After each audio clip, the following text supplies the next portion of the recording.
Do you ever find yourself looking at a quarterback and a head coach combo and saying, that makes a lot of sense, these two together? That's going to be the case down in Orlando next season as Gus Malzahn finds his quarterback of the future in KJ Jefferson. Let's talk about it.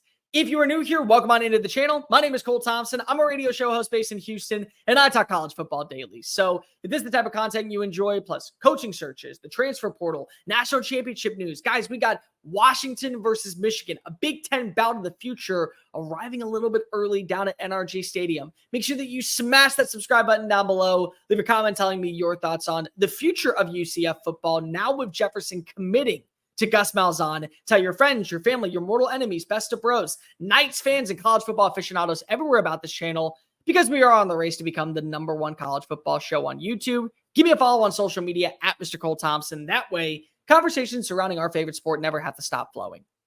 KJ Jefferson and Gus Malzahn, they go together like movie theaters and popcorn. That's just the way that I view them. And it's not because of the play style. It's more so because of the play dialect of what you see with Malzahn.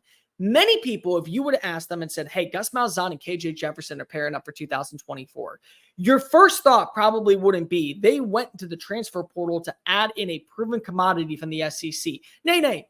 Your first thought would have been, well, they fired Sam Pittman and Gus Malzahn is finally back in the SEC. I wonder what he can do in round 2. That's probably where your mind went, and for good reason. Malzahn is a good coach. Is he elite? Absolutely not. Will he find a way to get a win that's improbable? Absolutely. It's a Gus Malzahn special, and it happens every year, right on cue, in the month of November. But now, you're in the Big 12. Now, you have an opportunity to take over the conference as a brand new contender because Texas and Oklahoma are leaving. They need a flagship program, and Arizona's going to be gunning for it, and Oklahoma State's going to be gunning for it, and Utah's going to be involved. So why not the Knights go ahead and strap on up and go to battle? Because they can. They are a team that now with the Power 5 logo next to their name will watch as former 4-stars that laughed at the opportunity to play in Orlando. They now want a shot.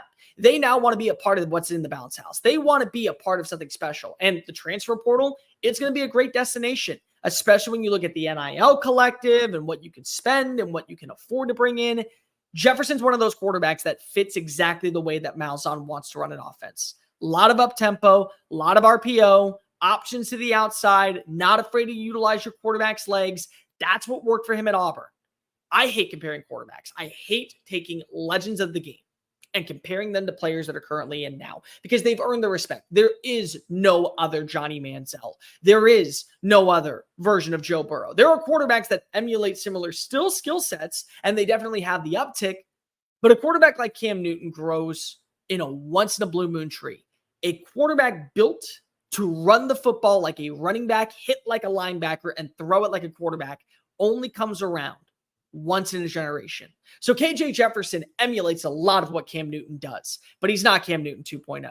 However, you put him in the offense that made Cam Newton a Heisman Trophy winner, led a team to a national championship with a roster riddled with lackluster talent. You put that quarterback in that situation, you're at least securing, I would say, 2 extra wins. So 7-5 in 2023 becomes 9-3 in 2024, or maybe 10-2. And 10-2 is good enough to keep you in the running for the college football playoff.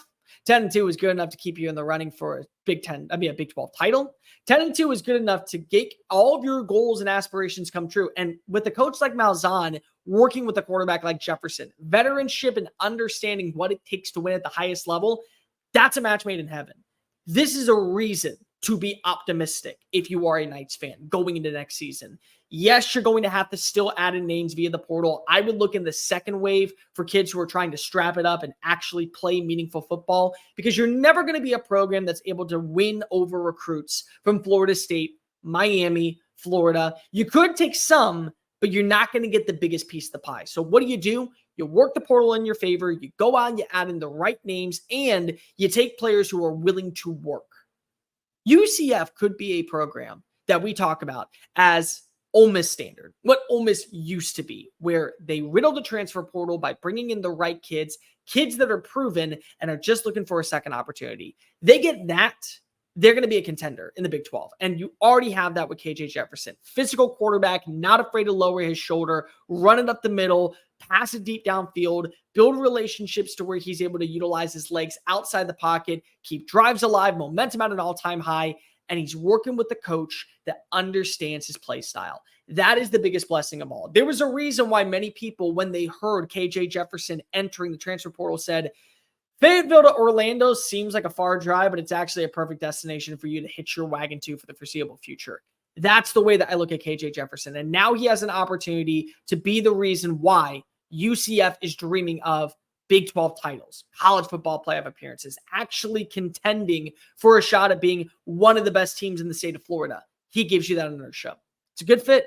It's a good move by Gus Malzahn. It's a great move for the future of the UCF Knights, and it's great for what's in store in 2024. Don't look now, but if the Knights make it to Arlington and they win the whole damn thing, don't say we didn't tell you so, because I can tell you this much. There's a reason why you go play for Gus Malzahn. You play a certain brand of football, you're going to be successful. No one's going to be more successful than Jefferson running that style of offense.